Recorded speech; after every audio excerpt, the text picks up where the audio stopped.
So you finding time to join us is something that is really, really appreciated.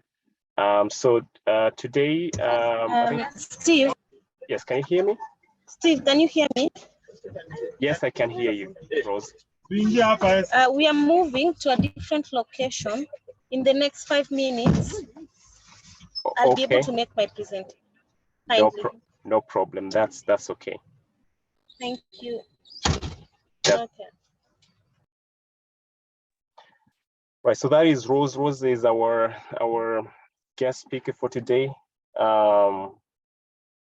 She is in some other assignment in the Rift Valley part of Kenya, and that's why she's on the move, but she'll be able to join us in a short while. So like I was saying, I really appreciate that you could find time to join us today. Maybe to just give some updates. As you know, as you may be aware, we have been really pushing for registration of MCLD Kenya as a membership NGO, and well, we got the approvals and all that. There was a bit of challenge after the elections with some moving of officers from one office to another, so it took time for that to settle down. But now we were told that by our point of contact at the NGOs coordination board that we should get our registration ready any moment from now.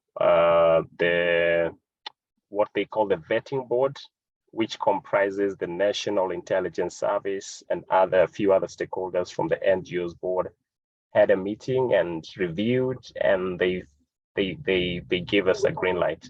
So there is now the NGOs board that is supposed to meet and just issue the certificate afterwards.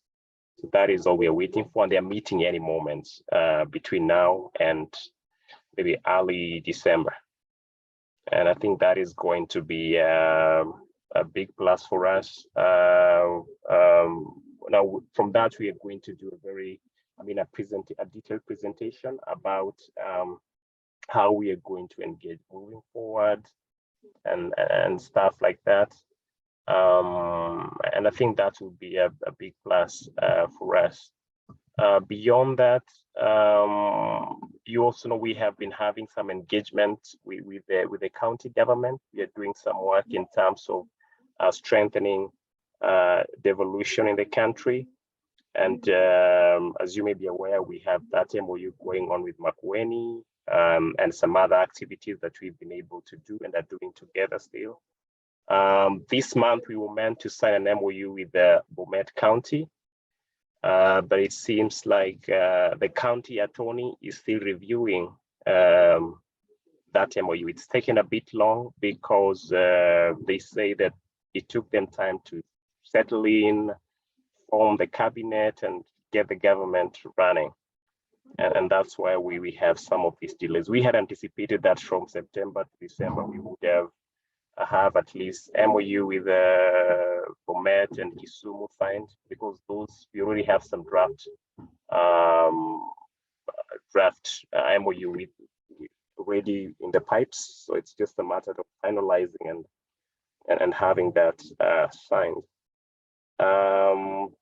Beyond that, yes, we have this exciting tool that I'm sure some of us have had a chance to interact with.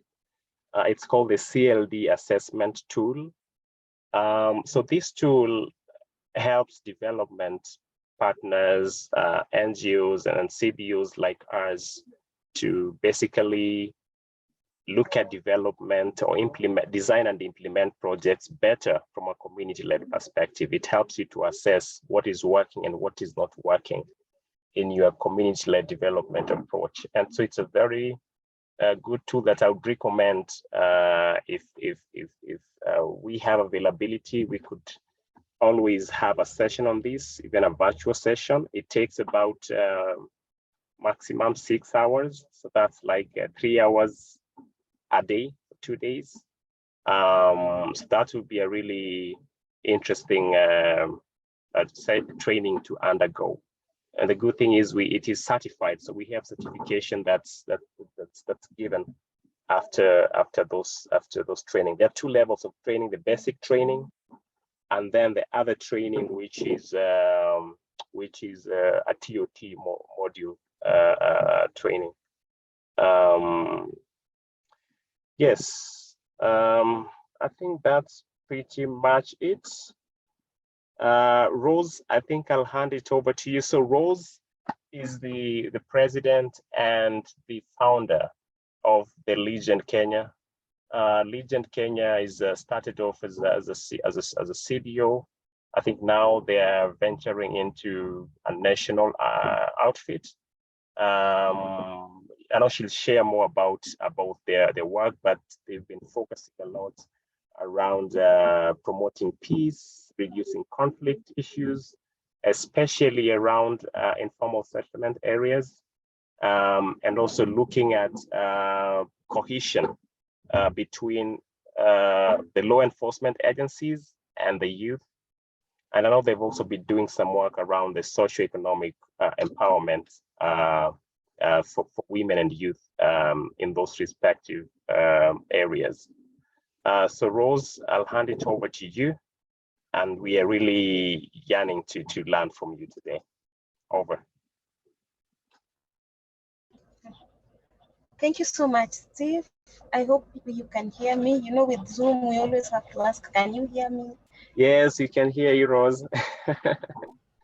Amazing. Do I need to turn on my video, or I just continue? If your internet is stable, you can. If it's not, you just do without the video. In fact, I'm doing without the video because my internet is not that stable where I am. Amazing.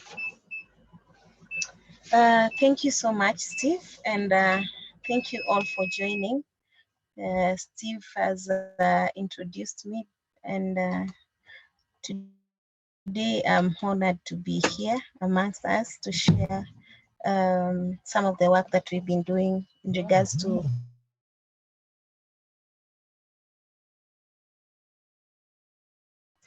also how we've been able to partner with security actors and capacity building, and how when community-based organizations are capacity built, they can easily manage both resources and projects.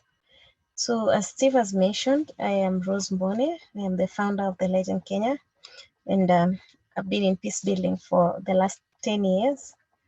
Our main focus has been bridging the existing gap between the security actors, especially the police, women and youths at the grassroots level in informal settlements. And this we've been doing through having different conversations, especially on engaging them on outdoor activities, community cleanups, football tournaments, sharing meals at the police station, and just inviting the security actors in most of our dialogues. So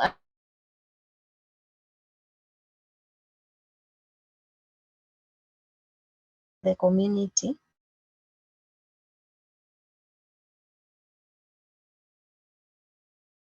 dialogues, they will come, yes, but they'll spend less than 10 minutes in your meeting. And then they'll say, oh, we engaged, we have to go, we're rushing somewhere. And when you invite them, you will always have 2 or 1. So we decided, how can we have a population of police and community members of the community have a conversation at the police station, and we get to discuss real issues that are affecting these communities. So you realize with the dialogues at the police station, we dubbed it sharing meal at the police station. It's so unique that when we introduced this, the entire station was in that meeting from when it started to when it ended. So this is a plus, because we had to change our strategy in regards to how we engage the security actors. And from then, they also understood that what we are doing is for the betterment of our community, and we have no any other bad intention or ill intention, or we are not fighting their work. We just want to we can work together for the sake of our community. And today you invite them, they show up very fast. The OCS will be the first person to ask, how many of us do you want in your meeting? And yes, that has been something. Another thing, we've been focusing on trauma healing, awareness, and resilience for women and youths. You realize that in the informal settlements, young people are either victims or perpetrators of violence. So in the past years, many of them engaged in violence, and there are incidences that were haunting them. So even if you invite them in a police station, first of all, they ask you, I cannot go in a police station and be locked with the police officer that we are having a dialogue or a conversation. It's not practical. Those people can easily arrest me or kill me. So we realized there was a challenge when it comes to issues of mental health, and we've been doing trauma healing, awareness, and resilience for the last 8 years. And you realize that every young person or woman who goes through this process, they come out as champions in the community. So this gives us hope for tomorrow. We know that what we're doing is not in vain. You cannot engage people who are mentally unstable in a conversation where you want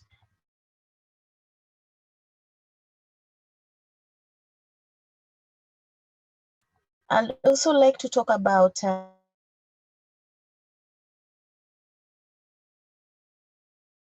implemented. We do most of our projects in partnership, and I'm glad MCLD Kenya is here.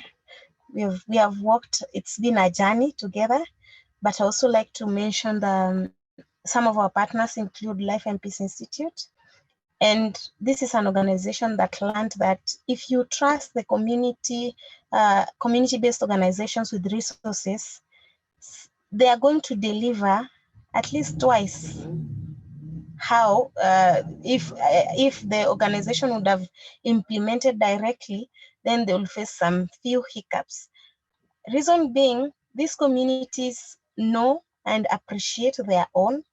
So if they know an organization is trusting their own with the resources, then the sense of this is our project comes in, and that has really been impactful so far. And I think has also built our capacity as an organization in terms of our reports, the way we do our reports, the way we do our finance, the way we interact with other partners, and the way we initiate even conversations around resource mobilization, both at the community and within our networks. I also would like to mention some of the few challenges that we've been facing, and there are several, but I'll mention a few. You realize that in the same community that you're working for, you want to achieve peaceful communities, we still have people who feel like you're interfering with their maybe source of income, because when these young people are no longer participating in violence, then there is a black market that you're trying to cut off. For example, a broker who sells phones in the community. You know, this person, you're interfering with their business. For them, they are not looking at the change that you're bringing in the community. So your life is in the front line, and sometimes it's risky because people see you as a threat to their businesses, because some of the business they do, they depend solely on these young people to go and steal and bring it to them, and then they take it back to the market through black market, of course. So that's one of the challenges. Another challenge is the issue of rotational leadership in the security actor space. Sometimes you've built relationship with an OCS, a senior chief, an assistant county commissioner, and then all of a sudden they are transferred to other areas. So this is a challenge because we have not been able to build relationship with institutions, the security actors part, but we've been able to build relationship with the individuals, the leadership at the moment. So when they go for a transfer, there we have a gap. And I'm happy because most of them, before they leave the communities nowadays, they will tell us prior to, you know what, we will be leaving, or I'll be leaving. I'd like to introduce you to the next person who is coming in. So it will depend with how the outgoing will introduce you to the incoming. Sometimes it has to take time because with security issues, there are issues of mistrust and what is supposed to be out there in the public and what is supposed to be consumed from within. So that is another challenge. And one of the main challenges has been sustainability of most of our projects, because you realize after taking these young people through this process, these women, you've trained them on resilience, you've trained them on forgiveness, trauma healing, you've gone an extra mile, you've given them information on economic empowerment, maybe through partners. What next? This question has stuck with us from way back, because we don't have a pool funding that can allow us to maybe directly support them after going through these processes. So this means we have to finish with them and introduce them to other partners, or once we have equipped them with the knowledge and skills, then we pray that moving forward they will get the support that they truly need. Steve, I think I have tried my best. If there is an area, a specific one that you really want me to talk about, I'm here. Otherwise, I remain available in case of any question, clarification, and anything about the legend or about me, myself. Well, thank you very much, Rose, for that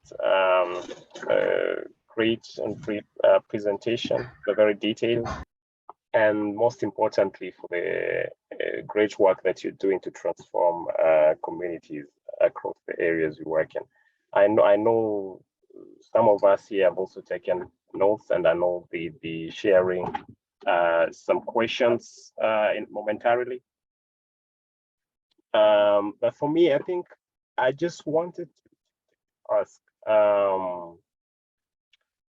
if you could just take us through. Can you hear me? Did I lose you? Can you hear me? Can you hear me? Yes, I can hear you. Yes, now I can hear you. Oh, great. I was saying that if you could just take us through the journey of the formation of the Legion Kenya. Can you hear me?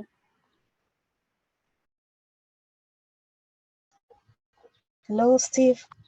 Hello, can you hear me? Hello, Rose, can you hear me? I don't know if it's my network. Yes, I can hear you, but you're breaking a bit. Oh, sorry, I'm experiencing some network issues where I am.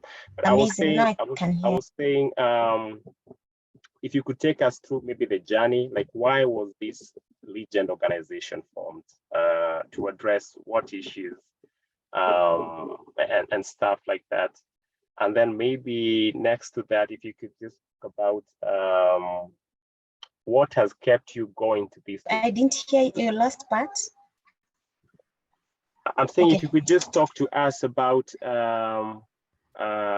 like why the Legend was formed, you know, and the journey. Amazing. And then maybe talk about what has kept you this far. And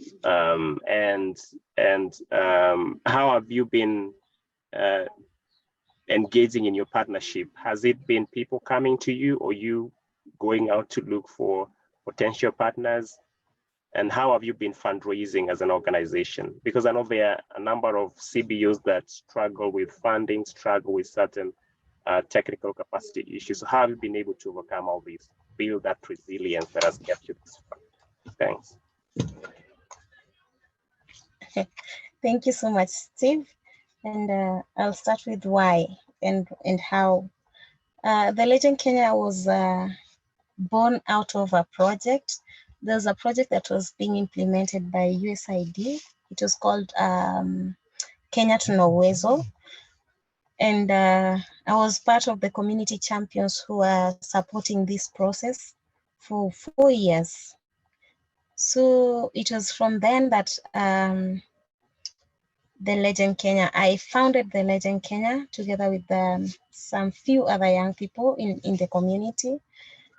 And the reason why we formed this community-based organization was because we wanted to address issues of insecurity in our localities. We started in Korogosho, to be specific, but nowadays we work across Kayole, Mathare, Kiambio, and Korogosho. Korogosho still remains our mother.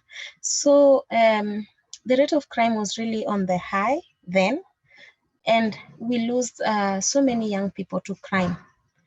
Either they were gunned down, mob injustice, or some even died in prison. And we ask ourselves one question: until when? Who next? So most of our members initially were purely reformists, young people who had reformed from crime. But as time goes by, we have learned to accommodate several others. We have interns who come in that they are recommended by our partners or some of the organizations we work with. We also have different young people who are talented in the community. We accommodate them also. So as time went by, we became broader. We did not just limit ourselves to young people who are engaging in crime. We went a step ahead and just made sure that the space is accommodative, mostly for young people and women. This one we did after most 3 trainings on trauma healing, awareness, and resilience. We noticed that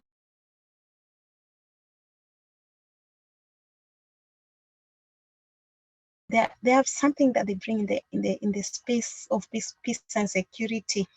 They have advice, they are resilient, and that's why they are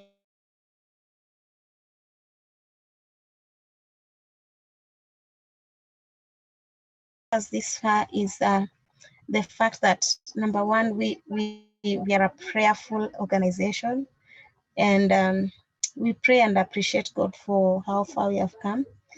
And also we have learned how to keep a good working relationship with anyone we interact with. For example, Steve here, I met Steve some 10, 12 years ago, but when this MCLD came in, Steve was able to reach out and at least here we are. So it is not possible for someone to come back to you if you didn't treat them well during your first interaction. So we have learned to keep good working relationship, whether big or small, with our partners and friends.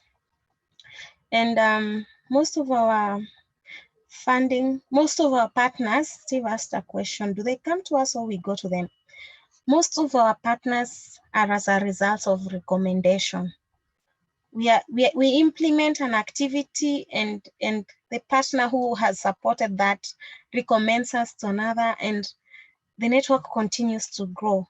And also our social media platform plays a key role because some of our partners reach out through the social media space.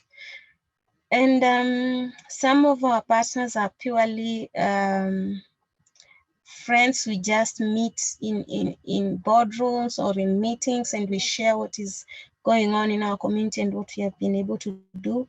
And that is how we are able to secure and keep our partnership. I'll come to the issue of fundraising. Most of our fundraising, we have been supported mostly by the Life and Peace Institute in most of the projects that we implement.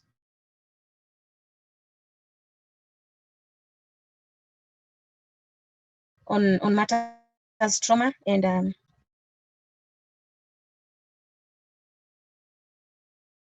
the issue of fundraising is a bit challenging because the space, sometimes the donor community somehow change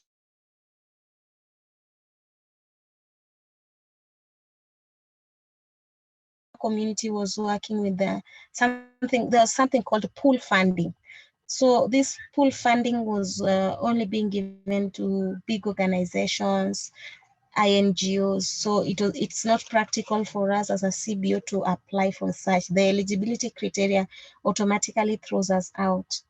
And other fundraising strategy is that when we see a grant, it's advertised, we go for it, we apply. And last year we implemented a 7-month project. It was called Pamoja Mtaani. This was supported by Peace in Our Cities. We applied for a grant. It was channeled through Life and Peace Institute, and then it was sub-granted to the Legend Kenya. Steve, I hope I captured most of your questions. Oh, you captured more than that. And I think it's really important for us to hear how the journey has been and how you've been able to navigate the funding challenges and all that as an organization. Now, I think I'll open it up to any of us who might have a question or a comment to Rose's presentation.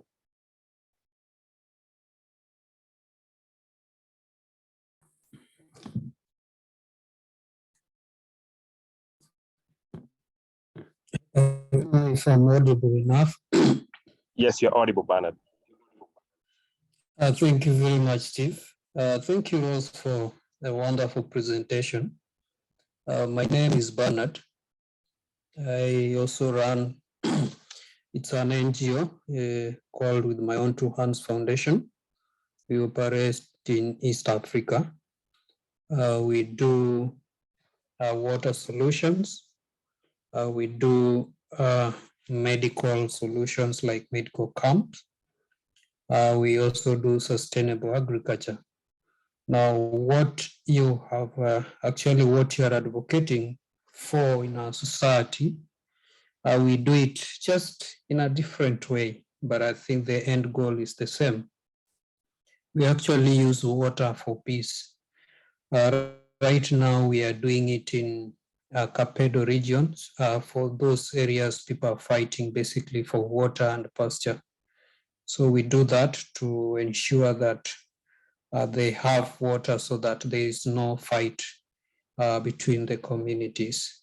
Now, what I would want to maybe get how you manage, especially when it comes to sustainability. And the bit of sustainability that is of interest to me is how you track your impact data. Because, peace is something very elusive in some of our communities because it's in one region, it's I will call it a cultural norm. In another region, is a kind of a social infringement. So I don't know how you handle this, because the way you will handle peace in Nyeri is not the same way you will handle the same peace in Baragoi. I don't know your approach.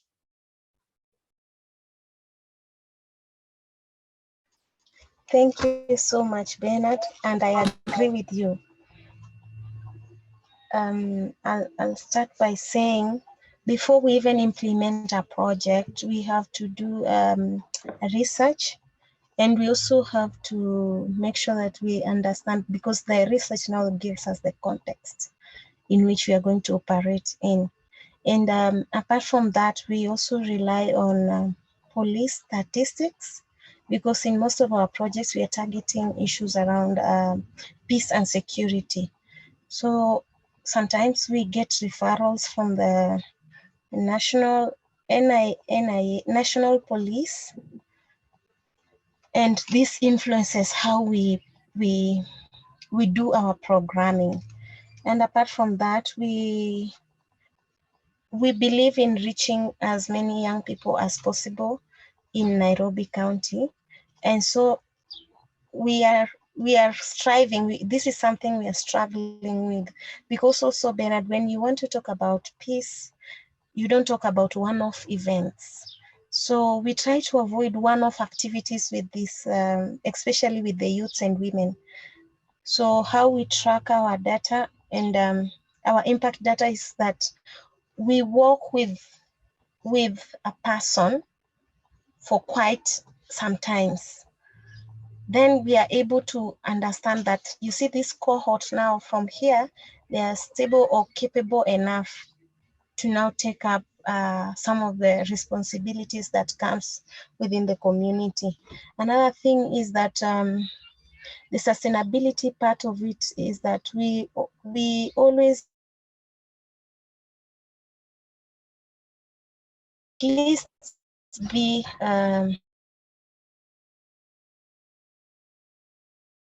crowded, and it is it's becoming very slippery for a young person who has no maybe paperwork to get employed.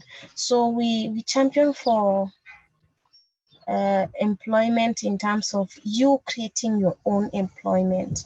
You realize that some of them are very smart when it comes to art, when it comes to designing. So how do we make sure that we encourage them to walk this journey with a different lens? You don't have to be employed to earn a living.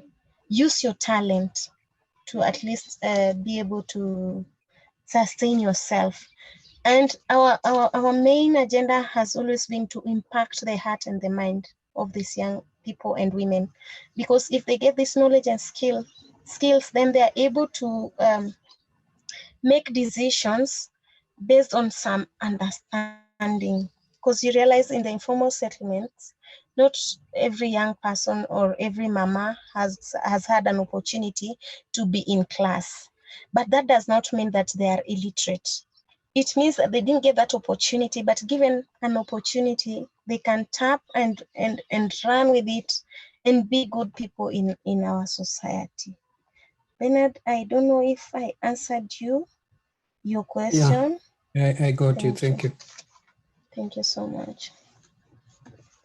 Wow, that's really informative. And actually, as you are talking, I could see there is a potential area of partnering with Bernard's organization with my own two hands, Rose.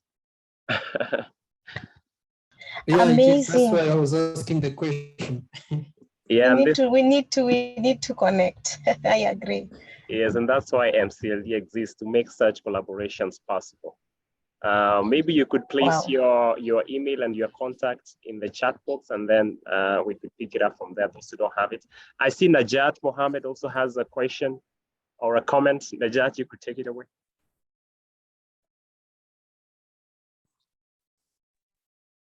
Yes, thank you, Steve, and thank you, Rose, for that beautiful presentation. I'm glad to know about the legend Kenya and what you are doing, and I'm so happy to see young people involved in security, in peace, security issues, like I mean peace, enhancing peace for the community. And as you heard, my name is Najat, and I work with the Global One, which is Global One Kenya, which is a women-led organization, and we focus majorly on women and youth empowerment. And so glad to hear what you are doing. So yeah, mine is just comment, and yeah. Oh, thank you, Najat. Nice to hear about what you're doing. And is it your first time joining us? Asante. Yes, it's my first time to join, and I will really love to know what MCLD is really standing for, your mandate. And now I heard you are registered, but just wanted to know more about it. Maybe, yeah, I will be very happy to know. That's great. I'll give you a brief overview about that in a short while. And thanks for joining us. Anybody else who has a question to Rose?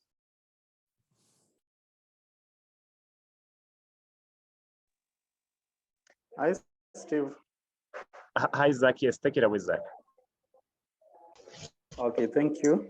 To the rest of us, I'm Zachary Kiaka. I hope you hear me well. Yeah, we do. Okay. So first of all, actually, is to congratulate Rose for the good work that they are doing. And also, with all the challenges, actually, as I've just listened, there are several challenges, but I see a very good thing that is being done there. So actually, my concern is also only just maybe to Rose about when it comes to this issue of peace and insecurity, as you just mentioned. I don't know whether you've taken really your time to understand about the root causes of this, especially the insecurity sector. Now, we don't. You just said something about unemployment, and in this case, actually, I don't know whether I really wish to understand how you are trying to handle this issue of unemployment, because in most cases, you'll find that these youth who are engaged in crimes, mostly is because of unemployment, and also, as you just said, maybe through encouraging them to start their small businesses, being entrepreneurs. But also we find there are a lot of challenges within that, just an encouragement of doing business.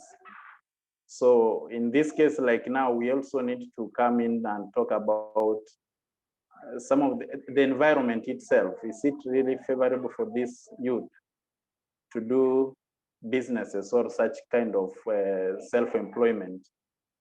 Because you find in most cases, not only them who are maybe getting it rough that way, but also maybe from also all the other sectors, even those who are engaged in business themselves are also finding it very tough in maneuvering in their business.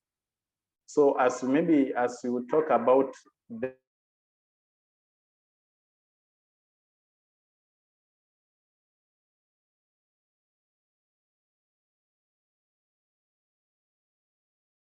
insecurity part of it, sorry, I'm just concerned about how you address if maybe you have understood exactly the root causes on this, the insecurity part, then how you trying to handle these issues of the youth, especially when it comes to unemployment, being the part that has really affected most youths. Thank you, Zachary. And I will try and address it in a different lens. As a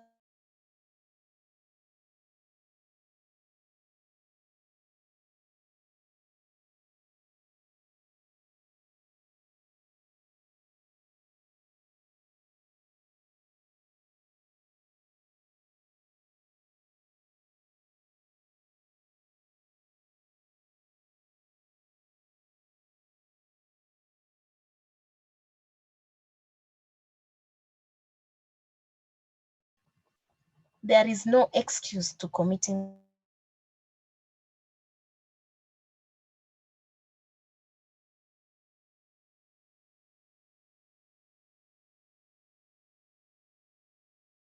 have food. No. In the first place, you have committed a unemployed. That is why I'm doing this, because we have engaged both parties. These same young people, you try and bring some different aspects. For example, you tell them you can even fry ground nuts and sell along the road. Some will listen, but some will challenge. You know, crime is a big industry. So some will be like, in crime, maybe I'll earn quick money, big money.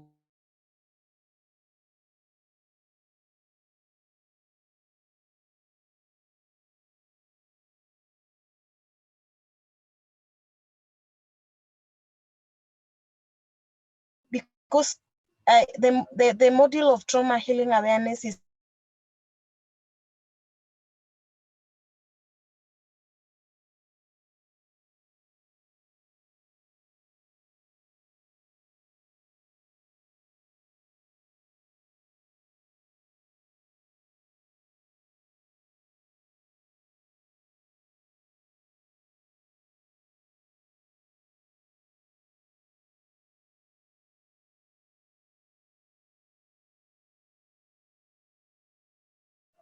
this is going to influence us differently, because you don't know what Rose will do when she's high.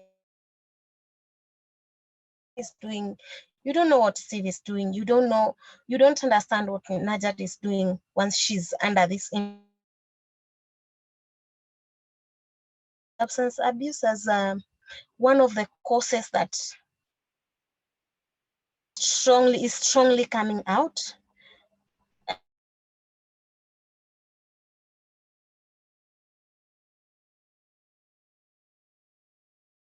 In the informal settlement, you can have up to a third generation that is lost in crime. They have lost their dad.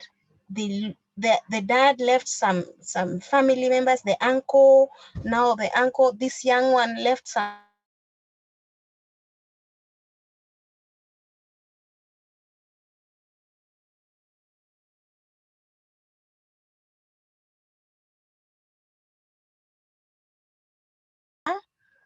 Some of them are, it's like we have reached the wall, and maybe if my dad or my granddad went through this, then this is the only way I can also make it in life. So that vulnerability and historical trauma, unhealed historical trauma. But one amazing thing is also happening, such that today the community is celebrating in a car wash, a young person who has reformed and is riding a motorbike. Unlike before, people would laugh at you.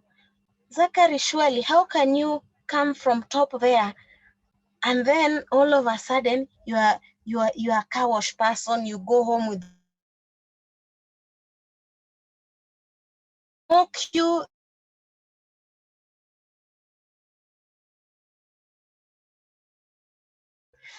That one has changed. I see community really celebrating these young people, and that is something that we are appreciating as a society. Another thing is our parents, and this I'm taking it to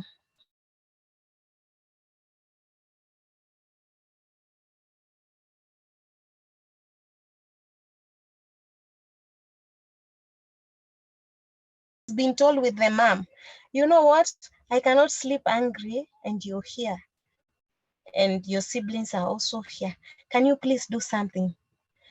This young man is first of all emotionally attached to the mom, and then this one now leads to him thinking, okay, what can I do to satisfy my mom's immediate need? You understand? And that is why in our processes, we have learned to target these mamas.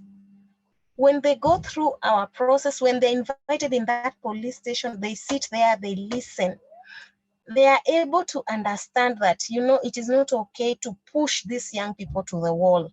It is not okay to push these young girls to go out there and participate in activities that are not so good in the community. So this is something. And another root cause that I wouldn't like to maybe leave out is the aspect of education. Young people in the informal settlements, most, if not all, they will go to school up to class 8. Then when it comes to secondary, it's like they are doing it for their parents, or they're doing it because somebody's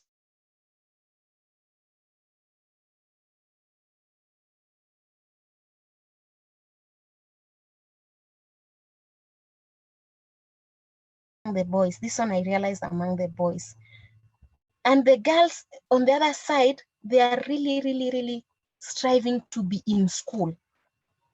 But there is a challenge. What happens if your boyfriend dropped out in Form 2, you are in Form 3, you guys are having fun and you're intimate, you become pregnant, you drop out of school.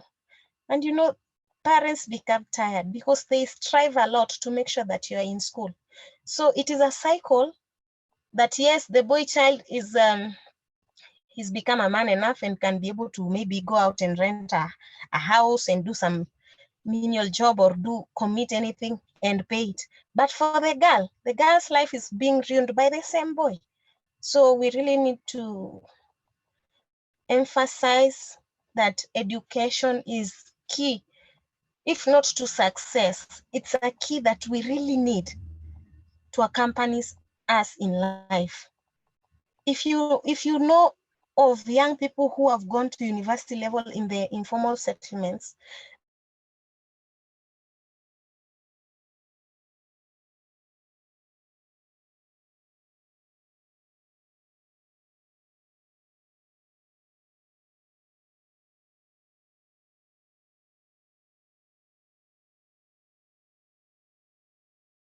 these young people are in identity crisis. They are trying to find themselves. Who am I? I was born, but my dad is never here. I have some other 4 or 5 siblings, different dads. Our mom is the only person we know as the head of this house. So some of them are trying to connect with who their dads are, and they are not being told the truth, or where the mom is not ready or willing to open up about this issue. So this is also another challenge, their identity crisis. And for girls, it is easy because for them, once I'm old enough, I'll get married and I'll find identity at my husband's place. But for the boy, where do you go when you marry? Where do you take your family? And yeah, I think I have tried based on the experience and some of the key challenges in most of these informal settlements. The last one, maybe I'd like to point out, is the issue of dependency.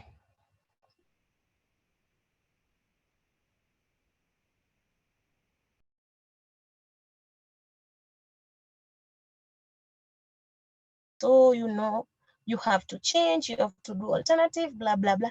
But now you've reached a stage where we identify you, we engage you in this project, but then you make a decision.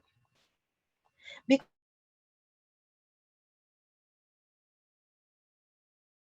doing it for the legends, you're not doing it for yourself.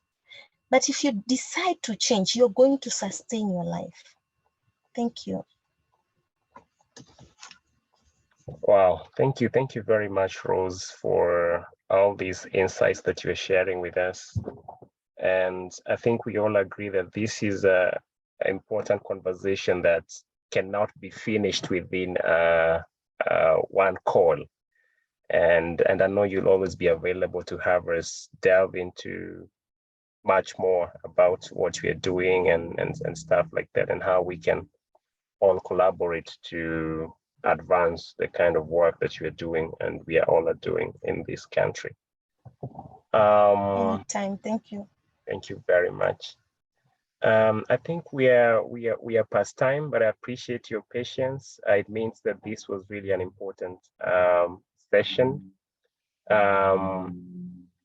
And for our next call, if you have any topic that you feel you'd like to share with us, just reach out to me. If you feel like you want to present in one of these monthly sessions, please feel free to contact me, and then we'll make that possible. The essence of these monthly calls to have us learn from each other, like we have done today. I don't know whether there is any person with that question or any final words. If not, we could just wrap it up. And maybe just remind us that if you always don't receive our updates through our email, the MCLD email, please just share with me your email address so I can add you into our mailing list, so that you get updates about what we are doing here and also across the globe. We have those monthly calls that we always participate in. If you have a chance, please always find time to join. We have one coming up next week on Thursday, and next week on the 30th, on Wednesday. So it would be great to also have you participate if you find time. Otherwise, thank you so very much. And Rose, thanks. Steve, Steve, sorry, if you can just tell us more about what MCLD is for, objective. And, Oh, yes. Yes, please. And then also, I'm in this mailing list. I always get the communication, but I will be happy for the next the meeting on 30th if also will be included. So. Oh, great. I've actually shared with you the link to our website. But briefly, MCLD is an alliance is a global alliance of CSOs, development partners, private sector, governments, and local networks. That was formed in 2015 alongside the Sustainable Development Goals in New York. So we have presence in. We now have 17. We work in about 17 countries now. Our founding organization that is serving as a secretariat is called the Global Hunger Project, that is based in the US. And we meet in Kenya. In Kenya, we meet monthly to discuss, to have conversations like we are having today. Globally, we also have a call that brings all chapters together every last Wednesday of the month. Bye, everyone. Bye. Okay, bye. And yes, I think we'll keep on talking. I'll give you my email address, and then we'll keep on talking, Najed. And also have a look at our website. Okay, I saw the link. Yeah, thank you, Steve, and I will look at the website and get in touch with you. Thank you very much. Fantastic. Thank you very much, all.